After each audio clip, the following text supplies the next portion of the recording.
ਚਾਹ ਮੈਂ ਆਪਣੀ ਆਪ ਬਣਾਉਂਦਾ, ਆਪ ਤਪੀਂਦਾ, ਇੱਕ ਪੋਨੂ ਦਿੰਦਾ ਭਰ ਕੇ ਮੱਗਾ।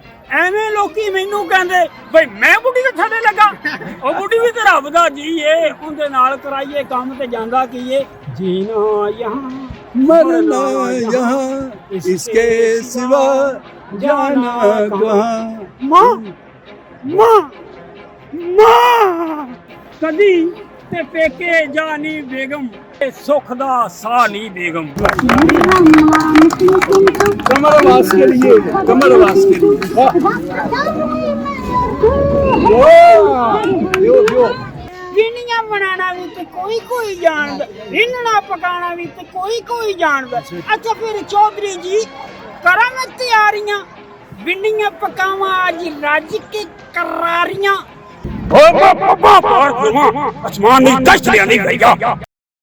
अस्सलाम वालेकुम जी, माशाल्लाह बहुत ही ज़बरदस्त राइटर हैं अनवर मसूद साहब। उनकी बेशुमार नज़में और मैं परफॉर्म करता हूँ। फेसबुक में ना नसीम विकी साहब मुझे कहते हैं हाँ भाई चार्ली। मैं कहा जी, मैं कहा जनाब नसीम विकी साहब मेरे पीर भाई हैं। कहते किदा? मैं कहा असीं दोने रन मुरीद हैं। कहते किवें? मैं क्या जी देवे ते बुढ़ी भी तो रब दा जी है। ਉਹ ਬੁੱਢੀ ਵੀ ਤੇ ਰੱਬ ਦਾ ਜੀ ਏ, ਉਹਦੇ ਨਾਲ ਕਰਾਈਏ ਕੰਮ ਤੇ ਜਾਂਦਾ ਕੀ ਏ। ਉਹ ਮੈਂ ਕਰਨਾ ਪਾਲਸ਼ ਜੁੱਤੀ, ਉਹ ਹੁੰਦੀ ਏ ਸੁੱਤੀ ਨੂੰ ਮੈਂ ਨਹੀਂ ਜਗਾਉਂਦਾ। ਚਾਹ ਮੈਂ ਆਪਣੀ ਆਪ ਬਣਾਉਂਦਾ, ਆਪ ਤਪੀਂਦਾ, ਇੱਕ ਪੋਨੂ ਦਿੰਦਾ ਭਰ ਕੇ ਮੱਗਾ। ਐਵੇਂ ਲੋਕੀ ਮੈਨੂੰ ਕਹਿੰਦੇ ਬਈ ਮੈਂ ਬੁੱਢੀ ਦੇ ਥੱਲੇ ਲੱਗਾ। ਉਹ ਬੁੱਢੀ ਵੀ ਤੇ ਰੱਬ ਦਾ ਜੀ ਏ, ਉਹਦੇ ਨਾਲ ਕਰਾਈਏ ਕੰਮ ਤੇ ਜਾਂਦਾ ਕੀ ਏ। नेक्स्ट अनवर मकसूद जब अर्निंग का सिलसिला बढ़ जाए तो फिर जो है नखरा आ जाता है मर्द में। फिर क्या कहता है? कदी ते पेके जानी बेगम, कदी ते पेके जानी बेगम, सुख दा साह नहीं बेगम। ओए कट्ठियां रह रहे अक गए हुण, लागे बह बह थक गए हुण, टिंडियां वांगू पक गए हुण, भर भी नक्को नक गए हुण, करदे पूरे चाह नहीं बेगम, कदी ते पेके जानी बेगम। इक्को तर के अगला सुनो जी, इको छप्पड़ दे विच तर के, ओए की लबाए शादी करके, ओ जिंदड़ी लंघ चली मर के, ओए अद्धे रह गए हैं डर के। बदले जरा हवा नहीं बेगम, कदी ते पेके जानी बेगम। अच्छा फिर रहमिया आज की पकाइए दस तेरा की ख्याल, मैं की ख्याल दसा मेरी की मजाल। अच्छा फिर रहमिया आज चस गए ला ली, लब जान चंगियां ते भिंडियां पका ली। वाह वाह वाह वाह तुसां पूजियां ने दिलां दियां चोरियां, मेरा भी सिद्ध पकाई अज तोरियां। लूआं वाली भिंडी होवे, पोटा पोटा लम्मी होवे, हरी ते कचूर होवे, सोहनी होवे, कूड़ी होवे, विच हुण बकरे नाल तंदूरी दियां रोटियां, मक्खणे दा पेड़ा होवे, लस्सी दा प्याला होवे, भिंडियां दे नखरे ते गरम मसाला होवे। भिंडियां बनाना भी ते कोई जानदा, रिन्नना पकाना भी ते कोई जानदा। अच्छा फिर चौधरी जी करा मैं तैयारियां, भिंडियां पकावां आज रज के करारियां। दफा करो जरा होंदियां ने लेसदार भिंडियां। दफा करो चौधरी जी सब्जियां दी थोड़ी, सानू ये लसूड़ियां पकाउण दी की लोड़ है। कानू बंदा भिंडियां दी लेस दी हवाड़ ले, इस नालों पानी दी सलेश भावें चल रही।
अच्छा अच्छा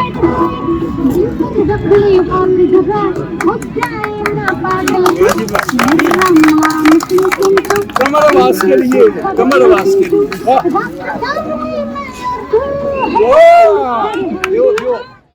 जी अस्सलाम वालेकुम जी, मैं हूं आप सबका अपना चार्ली इस्लामाबाद। आपकी मोहब्बतों का शुक्रिया जो आप मुझे लाइक करते हैं, कमेंट करते हैं, शेयर करते हैं।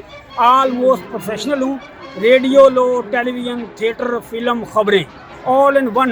प्राइवेट प्रोग्राम करता हूं, मोस्ट में बड़े बड़े प्रोग्राम करता हूं, लेकिन अगर प्रोग्राम ना मिले तो मुझे हेजिटेशन फील नहीं होती। आर्टिस्ट को, जो प्रोफेशनल आर्टिस्ट है या समझता है कि मैं टैलेंटेड हूँ, उसे हेजिटेशन फील करनी नहीं चाहिए। मैं किसी भी शॉप पे मुझे ओपनिंग पे मिले कि यार अब आपको इतना दिया जाएगा, सो मैं ऑलमोस्ट, मेरे बच्चे हैं स्टडी कर रहे थे, बहुत सारे चैनल 1000 से ज़ायद मेरे इंटरव्यू हैं जो सोशल मीडिया पे चल रहे हैं, तो बच्चों के लिए मैं निकल आता हूँ।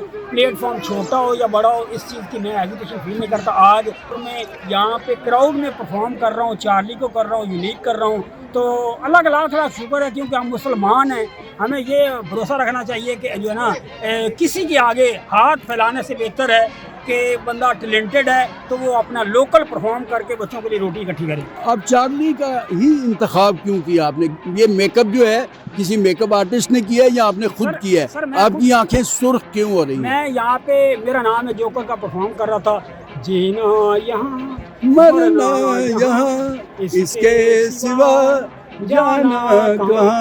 माँ माँ माँ, तो ये मैं परफॉर्म कर रहा था ना, तो इस हवाले से वो फिर जो है ना, मैं रियल यहाँ पे परफॉर्म कर रहा था, 100% दे रहा था ऑडियंस को, तो वो लोगों ने पसंद किया। और ये लोग बहुत पसंद कर रहे हैं। ये जो ड्रेसिंग आपने की हुई है, मैं ये एक करेक्टर नहीं, मैं यूनिक करेक्टर हम आते हैं दूसरे में, यूनिक करेक्टर करता हूँ, बीन भी करता हूँ। जब टेलीविजन प्रोग्राम होता है तो उसमें यूनिक करेक्टर किए जाते हैं। आसमान नहीं दस लिया नहीं भैया, तो ये जो है ना, ये अलग अलग टोनी होती हैं, अलग अलग गेटअप होते हैं। तो जैसा चार्ली का गेटअप है, तो ये तो है ही ऐसा। दोस्तों आप देख रहे हैं आज कमर अब्बास यहाँ पे लॉरेंस में क्राउड को एंटरटेन कर रहे थे। वो बाकायदा से आर्टिस्ट हैं, वो अपना काम कर रहे थे। बच्चे, ख़वातीन, बूढ़े, नौजवान सभी उससे महसूस हो रहे हैं। हमारा यूट्यूब चैनल जो है उसके लिए उन्होंने ख़ास परफॉर्मेंस दी है। आपका शुक्रिया देखने का। अल्लाह खुदा नासर।